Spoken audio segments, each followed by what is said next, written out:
ये कस्टमर ने मुझे वीडियो भेजी थी व्हाट्सअप के ऊपर कि सर ये हमें बताएं कि इसमें क्या फ़ॉल्ट आ रहा है कि जब हम इसको स्टार्ट करते हैं, अगर हम वाटर लेवल पे भी वाटर करते हैं तो उसके बावजूद भी जब तक ड्रम फुल नहीं भर जाता है तो ये स्टार्ट नहीं हो रही।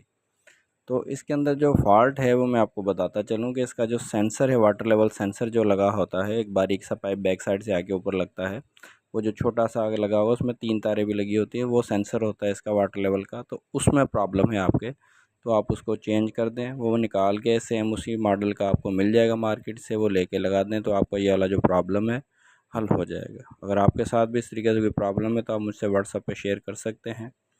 वीडियो आपको अच्छी लगी है तो लाइक और सब्सक्राइब ज़रूर कीजिएगा ताकि इस तरीके की मज़ीद इन्फॉर्मेशन वाली वीडियो आप तक पहुंचती रहे।